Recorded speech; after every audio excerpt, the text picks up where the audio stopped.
Giannis na huling nagparamdam kay Klay Thompson. Fans nagkakagulo. Hindi pa tapos si LeBron pero may last dance na. At breaking, Warriors posibleng makakuha ng superstar para kay Stephen Curry. Pero may isang malaking problema. Isang simpleng like lang sa social media ang naging dahilan para muling uminit ang NBA rumors. At ang mas nakakagulat, ang bida sa usapang ito ay walang iba kundi si Giannis Antetokounmpo. Ngayon, maraming fans ang nagtatanong, may gusto nga bang mangyari si Giannis na makasama si Klay Thompson sa Miami Heat? O isa lang ba itong walang ibig sabihin na social media interaction? Ayon sa ulat, naging usap-usapan si Giannis Antetokounmpo matapos niyang ilike ang isang social media post na may kaugnayan sa posibilidad ng paglipat ni Klay Thompson sa Miami Heat. Bagamat tila maliit na bagay lang ito, mabilis itong napansin ng mga NBA fans na kilala sa pagbibigay ng iba't ibang interpretasyon sa bawat galaw ng mga superstar. Marami ang naniniwala na hindi aksidente ang ginawa ni Giannis. Para sa ilang fans, maaring isa itong simpleng pagpapakita ng interes sa ideya na makalaro si Klay Thompson sa Miami. Ngunit may iba rin namang nagsasabing baka nagkataon lamang ang pag-like at wala itong mas malalim na kahulugan. Sa ngayon, wala pang pahayag si Giannis tungkol sa isyung ito.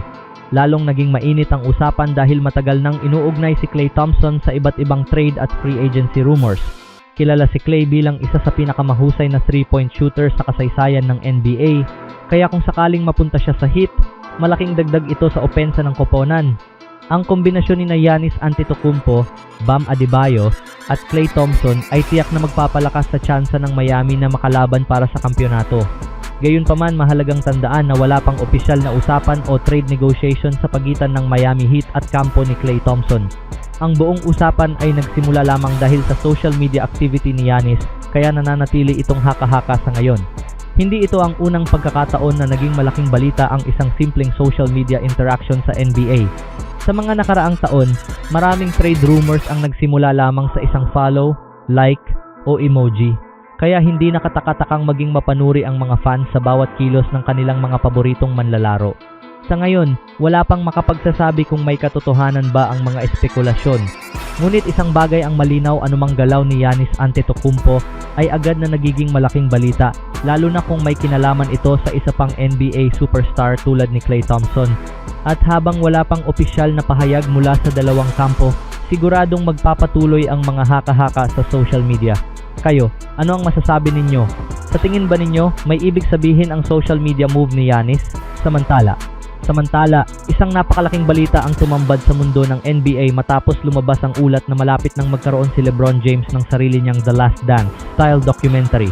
Kung naging matagumpay ang dokumentaryo ni Michael Jordan na sumilip sa likod ng kanyang huling championship run, mukhang si LeBron naman ang susunod na bibigyan ng ganitong espesyal na proyekto. Ngunit ano nga ba ang maaaring ipakita sa dokumentary na ito at bakit ito agad naging usap-usapan ng buong basketball world? Ayon sa mga ulat, malapit nang magkasundo ang ESPN at kampo ni LeBron James para sa isang behind-the-scenes documentary na susubaybay sa huling yugto ng kanyang makasaysayang NBA career. Bagamat wala pang opisyal na anunsyo, sinasabing nasa 1-yard line na ang negosasyon, ibig sabihin ay malapit na itong maisapinal. Ang inaasahang dokumentaryo ay ihahambing sa The Last Dance, ang sikat na serye tungkol kay Michael Jordan at sa huling championship season ng Chicago Bulls.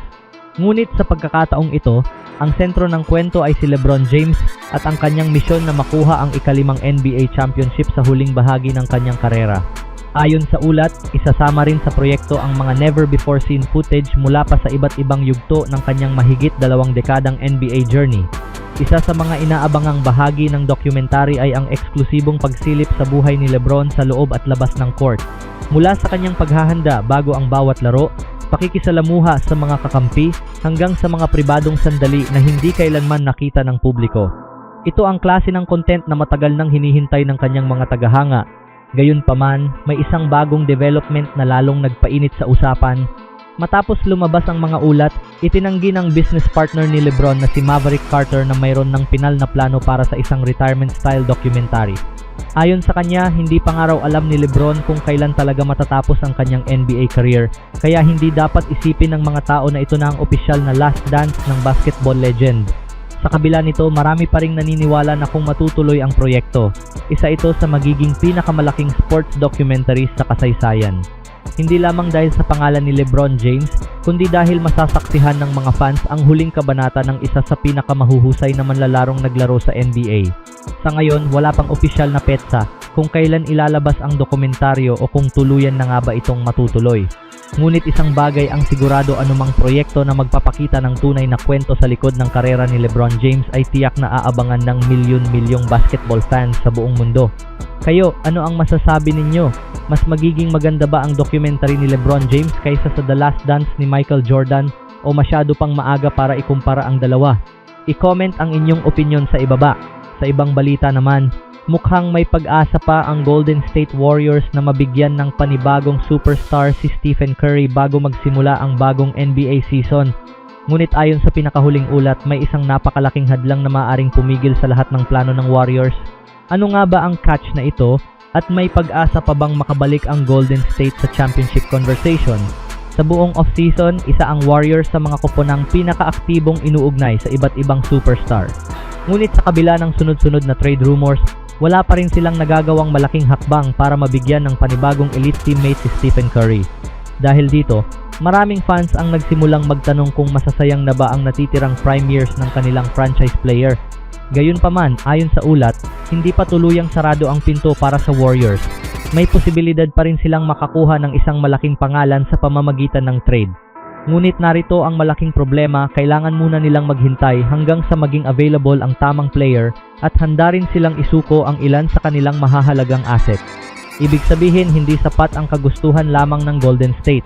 Kailangan ding may superstar na gustong lumipat at may koponang handang makipagkasundo. Isa pang hamon ng sitwasyon ng salary cap at ang limitadong trade assets ng Warriors. Kumpara sa ibang koponan, hindi ganoon kadali para sa Golden State na bumuo ng isang package na kayang makahikayat ng ibang franchise.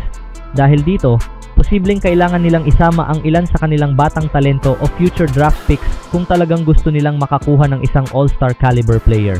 Habang tumatagal ang off-season, lalo ring tumitindi ang pressure sa Warriors front office. Si Stephen Curry ay papasok na naman sa panibagong season at marami ang naniniwalang limitado na ang natitirang pagkakataon niya upang makadagdag pa ng isa pang kampyonato.